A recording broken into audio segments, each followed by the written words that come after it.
Hi, everyone. Thanks so much for joining us today. My name is Trinity. I'm the Agency Training Coordinator VISTA here at Arizona Food Bank Network. If you receive our newsletter, you know that this month's theme for training and development has been mental health and wellness.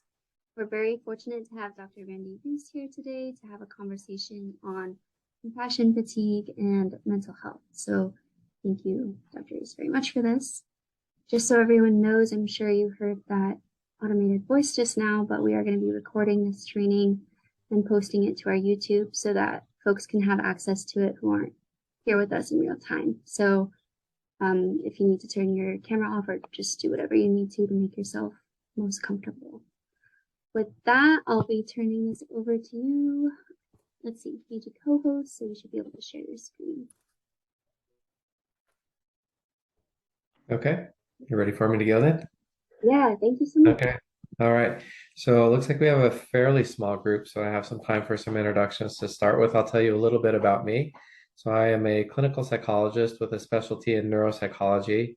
I've been doing that with the Navy for a couple decades or so now, and I'm actually just transitioning out of the Navy right now, trying to figure out what I want to do when I grow up. So a little bit of background with psychology here. Since we do have a fairly small group, I'd like to know a little bit about who's online, tell me where you are and just a little bit about what you do. So you can either do it in the chat and I'll keep an eye over there, or since there's not many of us, just raise your hand or pipe up and do it on voice. So who do we have here?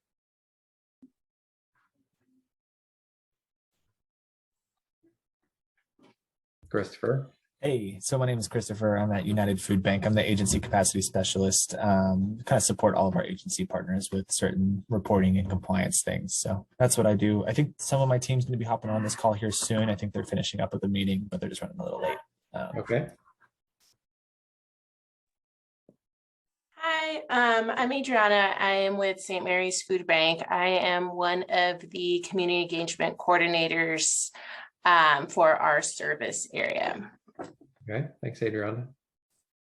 Good morning. I'm Jess Miller, and I am from Coolidge Unified School District. I oversee our homeless program and our liaison, and we found this to be something that could be beneficial, so I want to join in and check it out. Okay, thanks, Jess. And I see the comment over there. Is it Keisha? Is that how you say that with a CH? Keisha. So Keisha Copeland's St. Okay. Mary's Food Bank in Phoenix, Arizona. I'm the agency services training manager, and I'm responsible for onboarding and training of our partner agencies as well as compliance. Okay.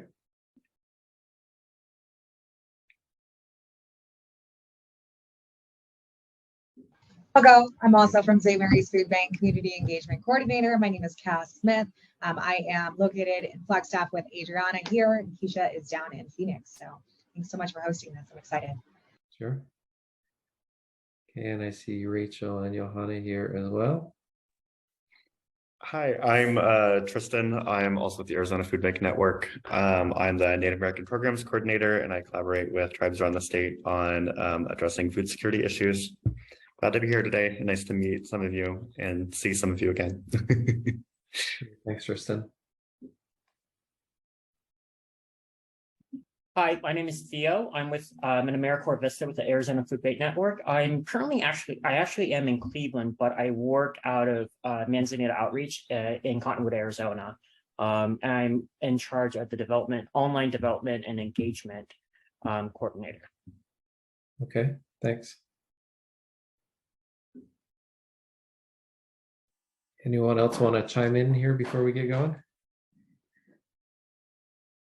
All right, so it looks like we have kind of a range of what people do. Some of you, it sounds like you kind of interact more with other professionals, and some of you more with the people who are using the services. So we'll try and tailor this so that it's applicable to everyone. I think the topic can be relevant, whether you're working directly kind of with people using the services or working with other staff kind of providing services. So now for the fun part, we'll see if I can actually share my screen and get this to go. And put this in presentation mode. All right, now I can't see you, but can you see the presentation okay? Yes. Yes. All right. So since we do have a small group, since I can't see the comments, if you want to interrupt and ask a question, share an experience, make a comment or whatever, please feel free to just chime in with voice, or Trinity, you can watch comments and interrupt me if someone has something to add, because all I can see right now is my presentation. Okay. Sure, sounds good. So, so we're going to be talking about compassion fatigue in the workplace and mental health in the workplace. And initially, the idea was to talk about how to recognize if people might be experiencing mental health symptoms, and then how you can interact with them. And as I was going through the part on compassion fatigue, I was able to see that they kind of really fit together. So we're going to talk about compassion fatigue, and at one point take a little bit of a detour and talk about mental health more broadly, because it is going to overlap with that. So here's our agenda, our objectives for the day. We're going to be talking about compassion fatigue, understand what it is, how it affects us. Like I said, we're going to have a little detour and talk about mental health more broadly, and then talk about some things you can do to prevent, and then to kind of come back if you or someone that you work with or you see is experiencing some of these compassion fatigue. So just take a minute, look at some of these images that are here on the screen. Hopefully they're not too small for you, but just take a minute and kind of observe your thoughts, feelings, and reactions as you look around here.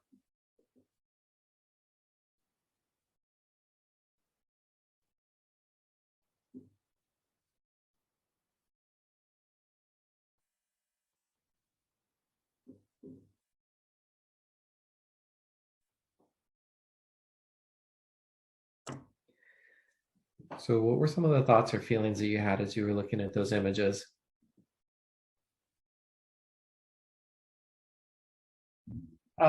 So for me personally, a lot of it was brought me back to like my experiences in Hong Kong, particularly like just seeing a lot of that stuff that was going on, and then just the same reactions to that as I had during the water revolution protests, and that sort of frustration and anger at things going on.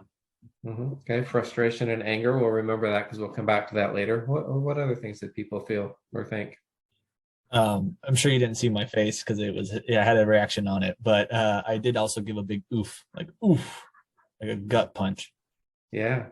Yeah, all of those are from current images. Those are all things that have been happening in the past year. It's not like I went back decades looking for kind of difficult things that are happening. They're all current events, right? I think for me, the feeling that stands out the most is disappointment, mainly because for each image, it's something that's preventable. Yeah. Okay. Now, also a good point that's going to come into our conversation later. Any other reactions? Just a feeling of being very overwhelmed. There's too many different places to start to try and accomplish meeting people's needs. Yeah, exactly right. A lot of things going on, a lot of big things going on, and like I said, they're all kind of current events. And some of them are a little bit more detached, right? So there was the one image that was actually from the war in Ukraine. That's a little bit more removed from us, whereas maybe weather events and definitely the recent pandemic, those are all things that we've all dealt with, the rising inflation and impact on the economy. There's no escaping that if you live in the country here. So varying degrees of kind of closeness or detachment from those things as well. Anyone else want to share reactions before we move on? All right. So as we define compassion fatigue, first of all, we think about it as a secondary stress reaction. And what this means is it's not, so when we talk about secondary reactions, one of the common examples that I like to use for people is anger. Anger is what we call a secondary emotion, right? And if you think about times that you're angry, I'm just going to throw it out. Can someone think of a time maybe that they've gotten angry or have seen someone get angry, and maybe just tell me a little bit about what was going on that caused the anger?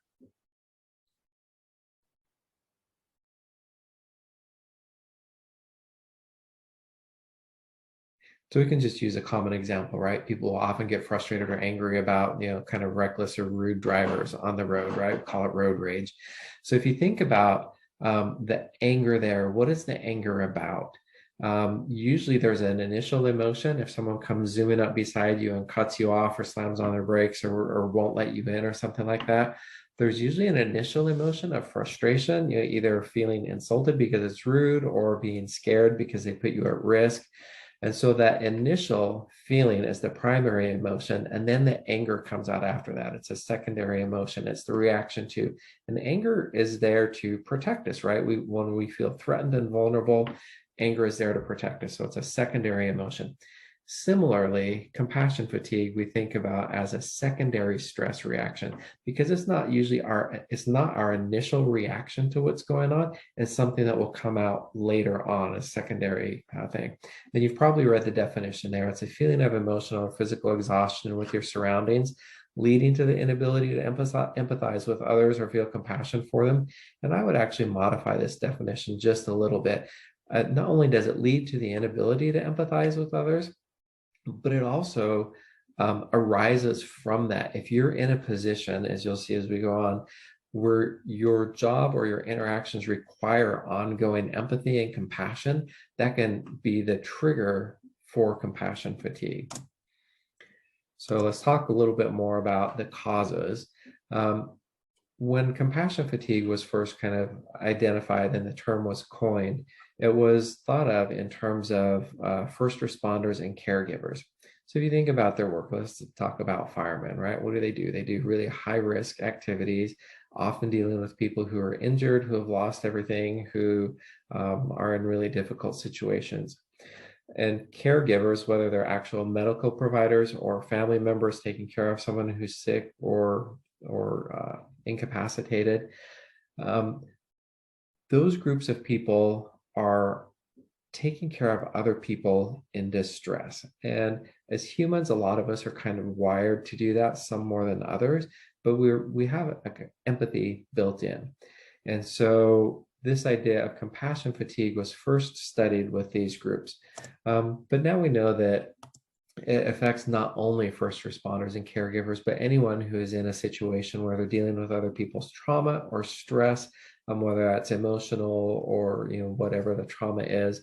Long hours are things that can make it worse, as are dealing with lack of resources. And you're going to see in a minute that we're going to talk about this differently from burnout.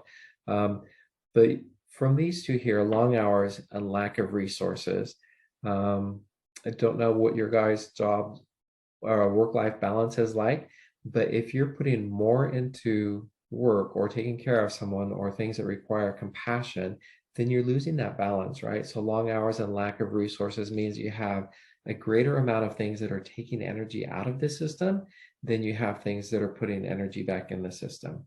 And psychologists like to think of stress in really broad terms. So generally, we think of it as anything that requires us to exert energy, expend energy to adapt to a situation. It's not always bad. Sometimes it can be good. Even positive things are stressors. But if you think about it, if you have more things taking energy out, like long hours and lack of resources, than you have putting it in, then that's going to be something that can contribute to it. Stressful work environment. Similarly, if it's always stressful and you don't have the positives and the things to recharge you at work. And so we mentioned that it's similar to burnout, but more specifically, it's the ability to empathize and feel compassion for others. So as I said before, if you're in a position, if you're doing something, whether professionally or in your personal life, where you are often called on or find yourself offering compassion and sympathy to others, if you don't have balance there, you can get burnout in that area specifically from the compassion and from giving empathy, from taking care of people, and specifically in a way that it makes it hard to continue to do that, but it can also have more wide-reaching effects. So we're going to talk about what some of those are. The effects of it can be physical, emotional, psychological. They can impact our relationships, our other activities, all kinds of things that we can do. So it can really be kind of wide-reaching. So, and again, it's when these types of things will have an impact outside of work. So work can be stressful. If you're able to compartmentalize and keep it there and live your life fully and get reward, then that's balance. But when you start to lose the balance and the effects of work spill over, then we start thinking about it as being a problem. Again, I can't see reactions. I have a tendency to talk fast, so feel free to interrupt me if you have comments or questions or want to interject at any point.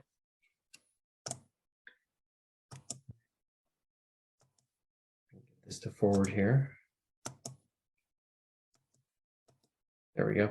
So this is one model. Figley here came up with this about 20 years ago. This is one model of a way to think about compassion fatigue and how all the different factors go into it. I'm not going to ask you to memorize it. It's just a model of a way to think about it, but we'll just kind of walk through it on a surface level. So over on the left, right in the middle, empathic ability. Like we said, most humans have some degree of empathy. Naturally, we're kind of drawn to people who are suffering and want to either alleviate this suffering or maybe avoid it because it's uncomfortable. But even so, that is still because of empathy. We can feel the pain and either want to help or distance ourselves from it. Concern will tie into that. If you have concern, you're more likely to be engaged to try and help in some way. But doing so is going to inherently expose you to the suffering, to the pain. It's going to bring you into contact with that unpleasant emotion that humans typically like to avoid, which is probably why we're drawn to resolving those types of situations. So that leads to our empathic response. We do something to try and resolve, to alleviate the suffering. And it can either lead to a sense of satisfaction or detachment. Detachment is not necessarily a bad thing. It can be a useful coping tool, but if it gets to the point where it leads to numbness, then it could be potentially problematic. And then you have the residual compassion stress, right? Like we said, if it spills over outside of the work, outside of the initial moment, then it can build up over time, especially up there in the orange if there's prolonged exposure to suffering, or if it brings up either your own personal traumatic memories, or there's another thing called vicarious exposure, where even if you haven't been through the difficult situation, just by hearing about it and being exposed to it, that it can have similar effects of trauma and stress on a person just by hearing about it. And eventually this could lead to compassion fatigue. Obviously, we don't work in a vacuum, we don't live in a vacuum, so other life demands are going to add in there as well. And the more things we have going on, back to that stress model, the more things we have taken out, the more we need to be able to recharge and the more at risk we are for having a secondary stress reaction. So this is where I'm going to take a detour a little bit. It's actually going to be kind of a parallel path. As we talk about some of the signs of compassion fatigue, I'm going to discuss how those signs can also be indicators of other types of mental health problems. While humans are very complex in a lot of ways, whenever we deal with stress, whether it's anxiety, depression, other mental health symptoms, the signs can often be really similar. So you can tell if someone is having difficulty, but you may not be able to figure out exactly what it is, and that's okay. You don't need to. It's more about the awareness. So compassion fatigue can affect mood. You might see mood swings if someone is already prone to anxiety, depression, PTSD, other mental health issues. Then compassion fatigue can potentiate or exacerbate that. It can make it more prominent. The next two here, numbness or easily angered or irritable. If you've ever heard of or talked about the fight or flight response, this is kind of the two sides of that, right? So when we're threatened, and we can be threatened by being drained from taking care of people as well. When we feel threatened, we tend to either prepare ourselves to fight or to flee or to play dead, right? Possums will play dead. So sometimes people will just kind of check out. So that could be the numbness. Being angry and irritable would be, getting ready to fight to protect yourself.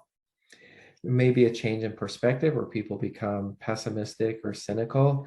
I think we heard when we were talking about those images earlier, someone said, kind of frustration and helplessness. There was a lot going on and you feel like you can't do anything to stop it, or frustrated that it's happening when it is preventable. So I think there was that kind of disappointment as well.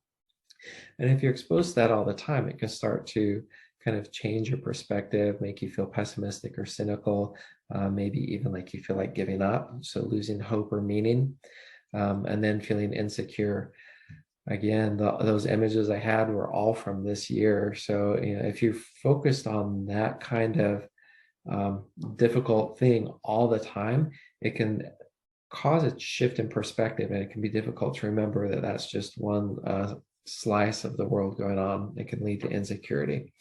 my colleagues and I often remind ourselves. So I was working at the Naval Academy, and of course, there we're working with midshipmen who are having a hard time. We'd often remind ourselves that, who we were seeing every day, all day, were the people who were struggling. And then most of the people out there were doing fine. So it's also important to remember that if you are in a helping kind of profession, that you're seeing people who are struggling, and to be able to step back and take a bigger picture, to not lose that kind of perspective. Okay, it looks like my slides are not working here. So this was going to be behaviors, and for some reason the top part of the slide is not showing up. But there can be changes in behavior as well. It can lead to actual anger, acting out verbally, trying to get justice, which could be good as long as it's pursued appropriately. Could lead to kind of maladaptive coping behaviors with alcohol, drugs, throwing yourself into work to just not think about it, gambling, exercise, shopping, all those types of things that people use as an escape when we feel uncomfortable and overwhelmed. There's the behavioral, now it's showing up. We have lethargy and detachment, isolation, withdrawal. Those are all things that we do, right? And you'll see that the lethargy and detachment, that kind of goes along with the fight or flight that we were talking about before. Changes in appetite. I don't know why this is coming all goofy. I didn't use PowerPoint, so apologies for that. But then, as you know, if any of you have ever been stressed before, stress can have physical manifestations as well. So loss of appetite, upset stomach, nausea, difficulty sleeping. And this can go either way. People will be hypersomnolent, so they will want to just sleep and not get up, or they could just have a hard time sleeping and not getting enough sleep, which could lead to fatigue. And then muscle tension, fatigue can lead to headaches and changes in appetite. So there can be physical changes as well. So I'm going to go back just a minute. So we've talked about mood, we've talked about behavioral, we've talked about physical, and the physical can affect relationships and everything. All of these symptoms that we talked about in these areas, if you see changes in someone where these things start showing up, that change can indicate that there may be something going on. And it may be compassion fatigue. It may be some depression that they're dealing with. It could be anxiety. It could be any other type of thing. But so our detour here with recognizing mental health symptoms, keep an eye out for those types of changes. And when someone changes and they kind of don't bounce back, that may be an indicator that something is going on. And, so some of the things we're going to talk about related to managing compassion fatigue would be ways that you could interact with someone who is having those symptoms as well. One of the other areas that I was going to talk about with recognizing mental health symptoms is the area of personality disorders. And I'm not going to try and get you guys to where you can diagnose personality disorders, but when you're working with the public, especially people who may be in challenging situations, it's not uncommon for them to be experiencing mental health symptoms as well, and personality disorders may be part of it. And the way you can recognize if someone has kind of a personality disorder is if you come across someone who just like constantly rubs you and everyone else the wrong way. If you find yourself having really strong reactions to someone and other people are having similar reactions, odds are that the person that is bringing out those reactions has some kind of personality structure that's part of their makeup that makes it difficult for people to interact with them. And people with personality disorders can be kind of challenging to work with because they are so exhausting for us, and they often don't see it themselves. They kind of see that everyone else around them is the problem and nobody understands them. If you come across people like that, well, let me just ask, I can't see if you raise your hands or anything, but has anyone ever interacted with someone like that who just doesn't seem to fit well with anyone else?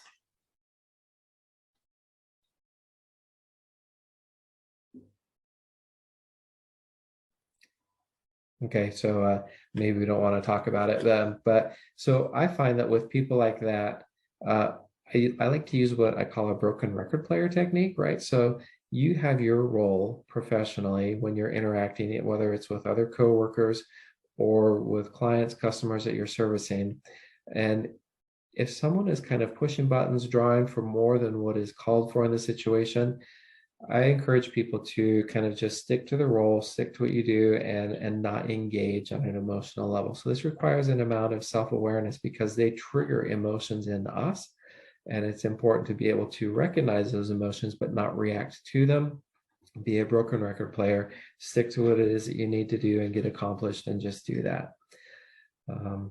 Okay. So moving on, let's talk a little bit more about compassion fatigue. So we had the one model from Figley that we showed. There's another way of thinking about compassion fatigue, not scientifically rooted per se, but this is more a heuristic. It's a way of thinking about it and thinking about it in phases. And so these people call it the zealot phase, the irritability phase, withdrawal phase, and zombie phase. And we'll talk about which each of those are. And the zealot phase, sorry that my presentation is messing up here. So the zealot phase is often what we see when people are kind of bright-eyed and bushy-tailed, right? They're full of energy. They're putting all their focus into it. They don't mind being stressed. They don't mind staying late. They don't mind kind of putting things aside because it's really something that they're passionate about. They're willing to overlook challenges and problems and things that, over time are probably going to be a little bit more stressful for them. So, lots of energy, lots of focus, and very positive approach to things. And then the irritability phase, you've probably seen people go through this where the energy is really strong, but as they start to get into the grind, it starts to take a toll and they get to be a little bit less patient, a little bit more irritable. They might start kind of scaling back on the amount of energy that they put into things, cutting corners, not being quite as precise. And you may start to see some of the mood change. So not always the bubbly, energetic part, but they may be a little bit more moody. They may be a little bit more short. You might start to see those types of changes. And then from there, if it goes on, as you would expect with an ongoing stressor, they start to run out of energy. And when people run out of energy, they start to withdraw. And so they will be fatigued. They might be a little bit more disheveled. They might be distracted. Quality of work could go down. They might just not show up, whether for appointments or meetings, or they might avoid phone calls, that type of thing. And they might start doing some other things like the smoking, drinking, self-harming to kind of cope with the emotional distress that they've been letting accumulate there. And then finally, the zombie phase is kind of the extreme version of that, where they've just gone into that numbness, really kind of checked out. They're on autopilot. They may still be coming in doing things, but it's going to be very basic, not engaged, just kind of checking the box and then leaving. So let me pause there and let me see if there's any questions about things we've talked about so far. So far we've talked about what compassion fatigue is, some of the things that it causes, and we've talked about two different models on ways to think about it. So let me hear your thoughts so far. I got a quick question for you. Talking about compassion fatigue, have you seen any kind of, maybe not, but I'm just kind of curious, do you see people kind of quiet quitting as they kind of get that compassion fatigue in, or does that come about? Yeah, I think that's probably, from what I understand of the quiet quitting to be, that might be kind of like what this zombie phase is, right? Does that sound similar to you? Kind of being there, going through the motions, but not really being engaged. Yeah, for sure. I just wasn't sure if that was like a term that was thrown in with compassion fatigue or not. I know it's a new term out in the world right now. So Yeah, and it sounds similar, right? And I would just go back to the earlier point that compassion fatigue specifically has to do with being worn out from offering compassion, from taking care of people's emotional needs. So I think quiet quitting can be for a range of reasons, right? People being in jobs they don't like, not having resources, being overworked, being around coworkers they don't like. So it could be burnout that leads to the quiet quitting. And then compassion fatigue would be that kind of specific area of burnout that could, lead to something like that. Good point. Thanks.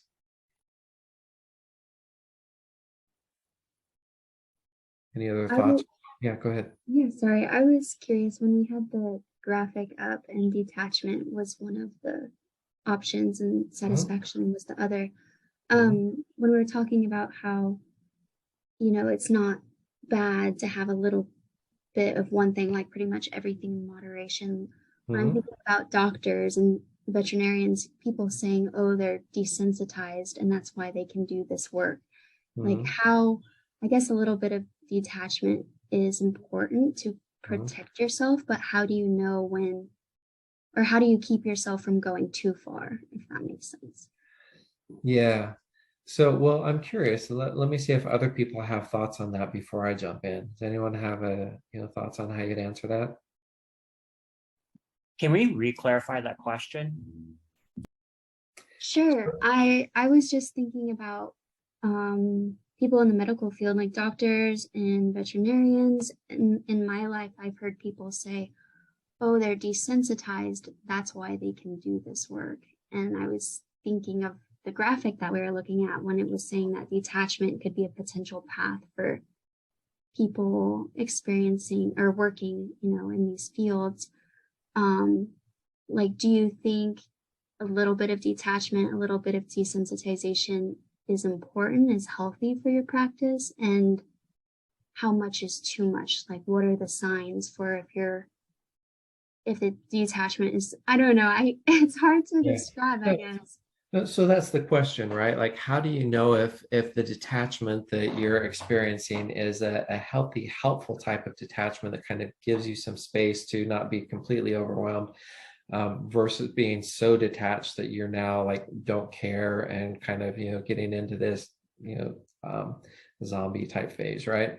Thank you for wording that much better than I could. Sure. So any thoughts on that?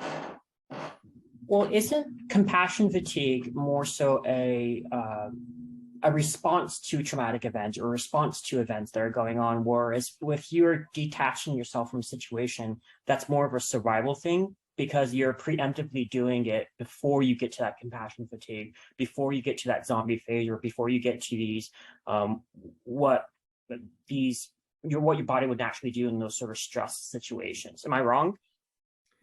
So I think there can be both of it, right? So with the example of surgeons, right? Like I've known doctors, and they talk about how they go in and as the patient is prepped, say for surgery, right? Patient's all draped, and the doctor is looking at just a section of skin, right? And they'll often be listening to music and talking about stuff, and so it's easy to not think of the whole person, but to think, oh, I'm just going to cut in and take this piece out, and that's all I do, right? So some of that can be preemptively, because if you get all caught up in the emotion of, oh no, this is a person and her family and her, this person's, family is out there waiting and I have to go talk to them, it can be a lot more emotional pressure. So some of it can be preemptive like that, like you're saying. But then as we saw going through the list of reactions, right? Someone could come in being energetic and then get fatigued and worn out over time, and then detach as a way to cope after the fact. So I think detachment could come as a protective factor, and also as a symptom.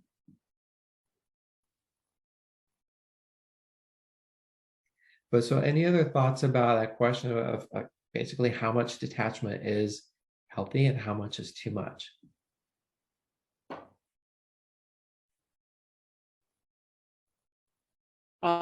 I would think that like detachment, it's healthy if it allows you to kind of distance yourself from the situation. But if there's too much detachment that interferes with your everyday life, then that's too much. I don't know how to quantify that in any way. Yeah. And I think that's a really good point, right? Which is why I kind of put it back to you guys, because I don't think it is quantifiable in a way. I think it's each person, right? And I think the key point that you had there is so that it doesn't interfere with other aspects of your life, right? Enough detachment that you can engage in the work that you do and find meaning in it without getting exhausted and worn out. So then it has that spillover effect like we talked about before. Yeah, and one of the things that we'll see a few slides down, balance is going to be really important. I think you're talking about balance, right? Enough detachment to not get emotionally exhausted and have it start to degrade other aspects of your life. Other thoughts on that?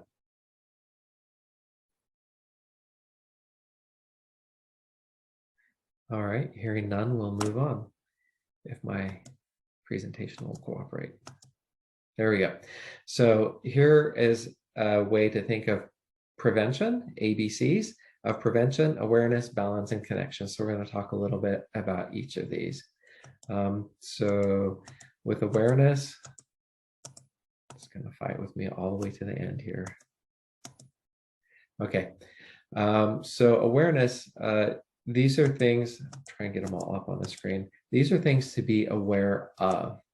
So pay attention. Is your ability to function being interfered with? Does it seem out of the ordinary, and is it ongoing? Does it feel traumatic? Is it something that is, drawing for more energy from you emotionally or actual time? Is it something that's drawing for more compassion than you feel like you have to give? Being aware of when the draw for compassion is breaking through and you're feeling worn out. So say you go home and you just don't feel like you have the energy to offer compassion to people that you care about at home. Being aware of effects on your body. We talked about the physical effects as well. So are you having changes in your sleep? Are you having changes in your appetite, your ability to exercise, do other things? Feeling if you're working harder, spinning your wheels, not being as effective. Are you becoming more frustrated and irritable? So awareness of all these areas, being able to kind of check in and see if there are changes in these areas. Awareness is really key, because sometimes it can be insidious. It can creep up on us really slowly, and we might not notice that it's building up because we're committed to doing, good work, and we just think that's, how it works. So I added a few others on there. So let me ask you another question. Who has heard of mindfulness? Anyone tell me what mindfulness is?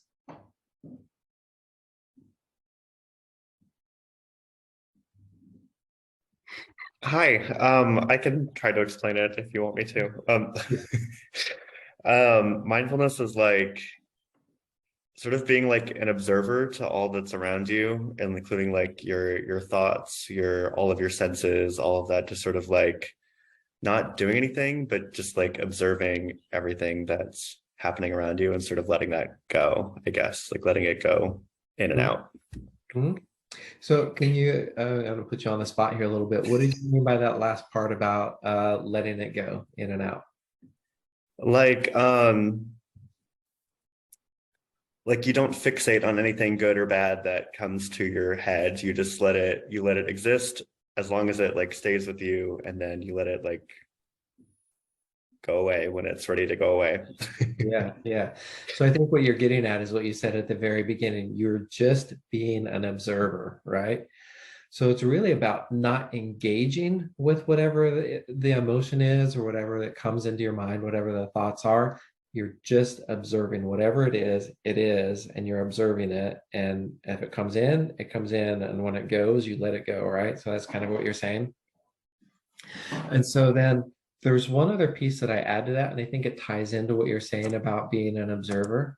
Let me see if I can get it to come up. So I describe mindfulness as a non-judgmental awareness of the present. So exactly like you said, being aware of the present, like everything that's going on in a non-judgmental way. So if I'm feeling angry at someone, I don't need to get mad at myself that I'm feeling angry. I don't need to get disappointed at myself that I'm feeling angry. I don't need to tell myself, oh, I better stop that, or it's not going to be good. Mindfulness is simply being aware in the moment in a non-judgmental way. And like you said, not engaging with it, not trying to fix it, change it, make it go away, get more of it, just observing.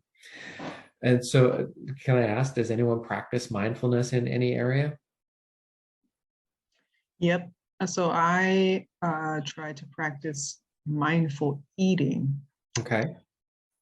Yeah. Okay. And can I ask you to share how you do that?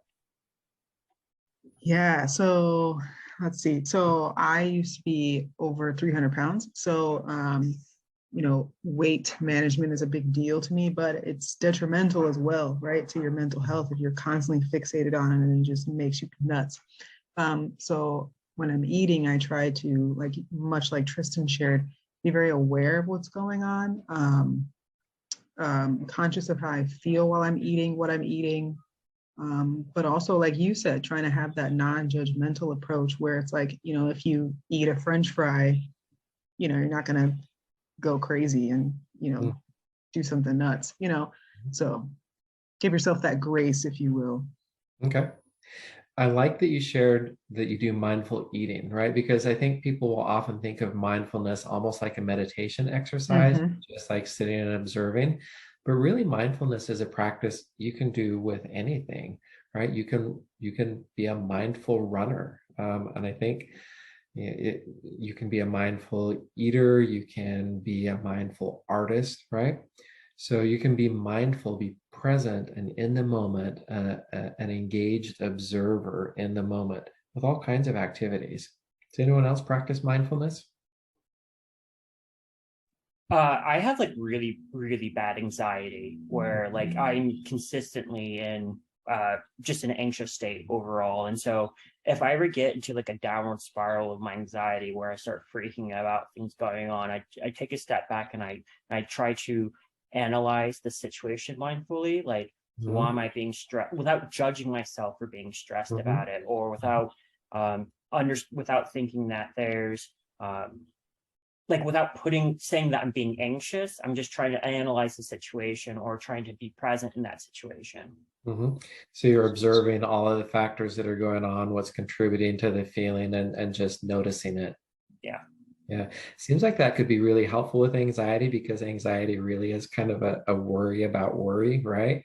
And so taking the judgment out of it and with taking the, oh no, this is going to be bad out of it seems like it would be great for putting the brakes on it. Okay. So a couple really good examples of what mindfulness is. So a practice of mindfulness can really help with the awareness of the things that we just talked about on the last slide. Um, we often don't pay attention to things that are there all the time. So, like for example, I can't see any of you, but if any of you are wearing a watch right now or a ring, or you're wearing socks, you probably weren't thinking about the sensation of wearing that until I said it, right? But now that you think about it, you can feel that watch or the ring or the socks on you. Why would it be that your brain wasn't registering that before I said it? It's not that your nerves aren't working right. The signal's there and you can feel it now. Why would your brain not notice that if the signal is coming in? Yeah, we're just used to it. Yeah, exactly. Yeah, and of course, psychologists have to have a fancy term for it, so we call it habituation, right? Your brain habituates to that neural input and it says, oh, okay, I know that, I see it, I don't need to pay attention to it, so I'm just going to ignore it. It doesn't mean that signal's not still coming in. Obviously, your skin and your nerves are still working, right?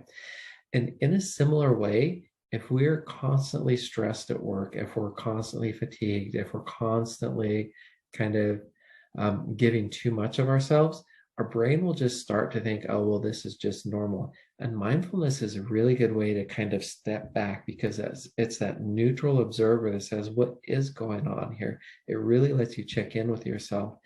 And sorry, I can't see who was talking, but with the example of anxiety, right? Being able to check in with that and say, okay, this feels anxious. This doesn't feel anxious. Am I feeling closer to anxiety or when I'm not anxious? So mindfulness really lets you see those types of things that we get habituated to. Now, if you have a watch or a ring on and you take it off, your brain says, wait, where did it go? Right? Which kind of doesn't make sense because now there's no signal and your brain is paying attention to nothing essentially. So it notices that change.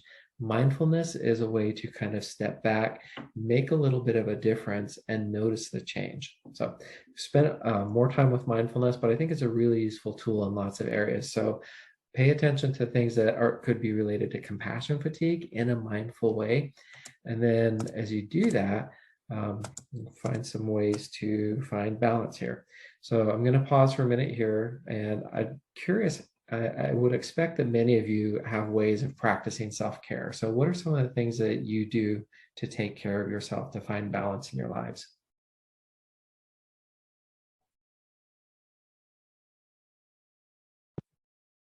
I like to go for walks, and sometimes that's harder than other days. But I know once I get out there and breathe some fresh air and get some sunlight on my face, I'll probably be feeling better. Yeah. So I'm curious, harder on some days than other days, you mean just like to find the drive or the time, or what makes it harder? Yeah, I think some days I feel like I don't have enough time, or maybe I just don't feel like it. Before I'd been living in the Pacific Northwest where it was rainy all the time, so definitely going for a walk most days felt like a terrible idea. But I do more often than not feel better afterwards than I did before. Okay.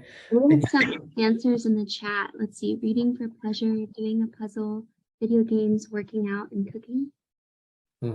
Yeah, all good things, right? Yeah, and I like the point that you make about the walk. Like, even though it's something that's good for us or going to help us or probably be enjoyable or feel good, it's not always easy to do it, which kind of is counterintuitive, right? You think like, oh, I'm going to like this and it's going to feel good. It's going to be easy to do. May not be the case, especially if we're starting to get burnt out or feel some compassion fatigue. So thanks to everyone else who typed those things into the chat. I think they're all great ideas.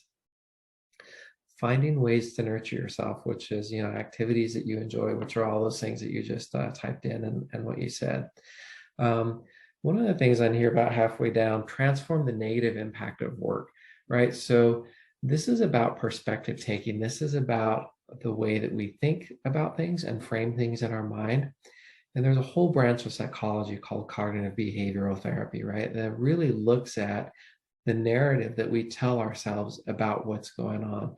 If my narrative is constantly focusing on the negative, the frustration, the hopelessness, all those types of things, that's going to have a really big impact on my mood and also an impact on what I do. If I, in a mindful way, acknowledge the negatives, but can shift and find the positive, find a positive adaptive coping way that lets me move forward, it can really make a significant difference in your mood and in what you do. So that perspective taking and how I talk to myself about what's going on can be really critical. And that will tie into the last one there. Sometimes when we're in the moment, when we're in a difficult spot, it's hard to kind of step out and find a different way of talking to ourselves. So an outside person, whether a trusted friend, a clergy member, a professional mental health person, can help with that perspective taking.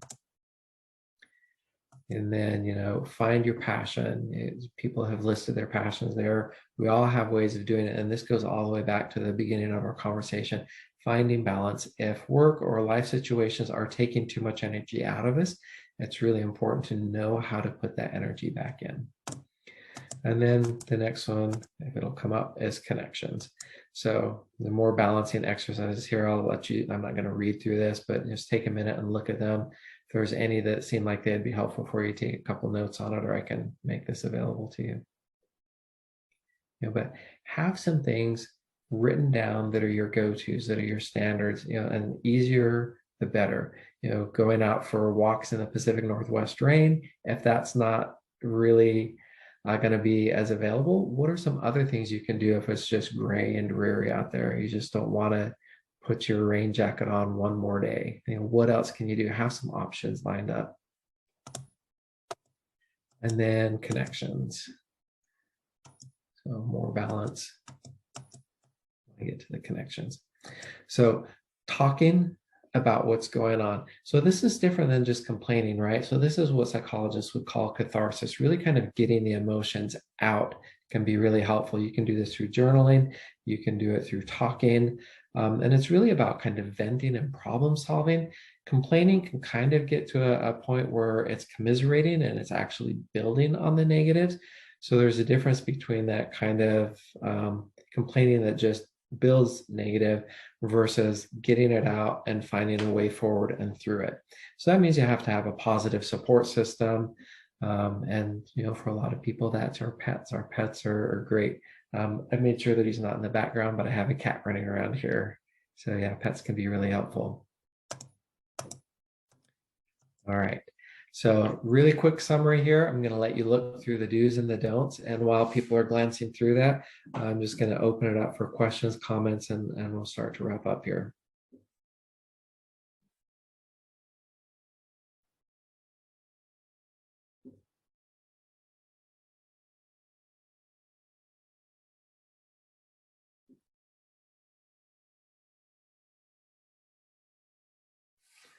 All right. So any parting questions, thoughts, comments? So I know that there's some do's here that are saying like exercise and eat properly or get enough sleep, but what if this compassion fatigue is kind of causing you to not get enough sleep or things like that? What would you recommend to somebody to look into? Maybe, I mean, of course, these are things that it's easy to say, hey, let's do this, but like, what really is the exercise or practice to get into that more? Yeah, that's a really good question, right? And if the compassion fatigue or even just stress in general is getting to the point where your awareness says, oh, okay, my sleep's getting worse, and now I notice it's been getting worse for several weeks here. Let me try and get to bed on time. Let me try and get a good night's sleep, right? And do all those things that we know that are good for sleep, right? A nice cold room, have a good bedtime routine, stay off your phone, no screens, all that kind of stuff. If doing the basics like that is not enough to get you back on track, then that's probably an indicator that it's time to get some outside help, right?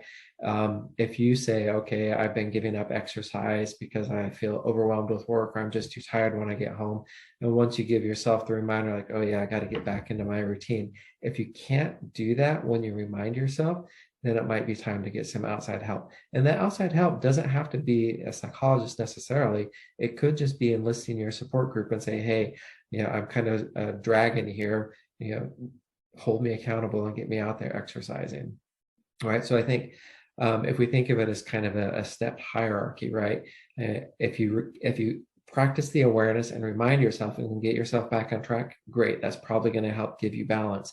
If you do that and you still can't get back on track, then maybe getting other people to try and support you with your supportive network. If that doesn't help, then maybe professional help can be useful to sort out how you're dealing with the stressors and maybe find better balance that way. Does that help? Yeah, it does. Thanks. Okay. Any other questions or comments? So this was a big deal for me. And so again, like when I was in Hong Kong during the water revolution, my employers, they were really considerate when it came to compassion fatigue and when it came to like dealing with the stressors. But I know in the US, the work environment isn't similar to that. It's not the same. So how can we utilize these tips and trades or these tips and tricks in a work environment or in a place like the US where it doesn't quite recognize that sort of mental health need? Yeah. Fortunately, that's changing, but it's probably still not where we need to be, right? And after 2 decades in the military, I'd say the military might even be a little bit slower in terms of a culture. Definitely from leadership, there is a desire to recognize that. I think that if you're in a workplace, okay, I'm going to pause. Be a psychologist again. Let me open it up to the group. I'm curious what other people have done or noticed in their workplaces before I tell you my thoughts on it. But you guys who are actually there, how would you answer that?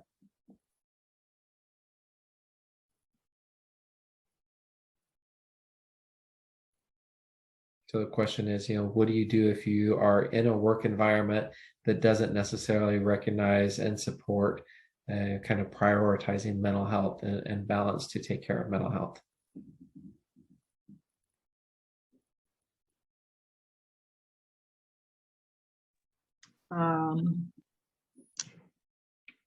So for me, I come from HR and I come from the HR tech world. So that's something that's just, it's probably easier said than done since I'm from HR, but that's just something I'd address with your manager and HR. That's a culture thing. Yeah. So, I mean, that's change management. That's like putting the bug in their ear and explaining to them why it's important and why they should care. And hopefully everyone has someone like you in their HR department who's willing to listen and promote that change. So I'm watching the time. I know we just have a couple minutes left. I want to respect that. So my thoughts on it are, if it's not coming from the top down, if it's not the work environment, build it for yourself. Start within yourself, recognize it for yourself, do the things that you need to for yourself to take care of yourself and give yourself balance. Even if that means setting boundaries, saying no a little bit more often, even if there's pressure to do that, you need to know where you're at and you need to feel okay with it. Knowing that there may be costs or maybe additional pressure. And then from there, start to branch out, trying to find other people in your workspace who are supportive, who are going to be like-minded, who you can go to. and then hopefully gradually you can kind of expand that circle. But at a minimum, within yourself and your close circle, you can build a culture in that small subgroup that could be supportive. So that would be my thought on it. Could there be some kind of gray area for like some of those don'ts that you had on the board? Like, I mean, it sounds like if you were in a workplace that's not culturally fit for mental health or things like that, I feel like one of those don'ts could be a gray area. Like maybe it is kind of start time to look into something that's going to support more of what you're looking to do. Yeah. I mean, I know it's probably more of a gray than a physical don't do this. Yeah. And you make a good point, right? And so a lot of those don'ts were really kind of drastic measures, right? Like contacting lawyers, whatever. And so I think what it was trying to get at with that is to not make kind of rash emotional decisions, right? But if you've practiced your awareness and you've kind of stepped back and looked at it in a neutral, in a mindful way and said, you know what? I've been giving and giving and giving, and I've tried to make this change, and this is just not going to work, then absolutely change it. If something's wrong and you need to hire a lawyer, right? I think the difference is between doing it as a rash and emotionally driven decision versus doing it as a well thought out kind of, mindful approach. All right, I've taken up a whole hour of your time. Any parting thoughts or comments? I appreciate the engagement and thanks for having me. Yeah, thank you so much, Dr. Reese, and everybody here today. I so appreciate your participation and your presence. This is going to be posted to our training channel soon, so if you want to share it with your organizations or folks that may have missed it. Also, if you received the newsletter, the scholarship drawing pool is still open until the 31st for the training on trauma, nourishment, and resilience. So get your names in there for the drawing. Hopefully you win. So thank you again, Dr. Reese. Thanks everybody for being here, and I hope you all have a great rest of your day.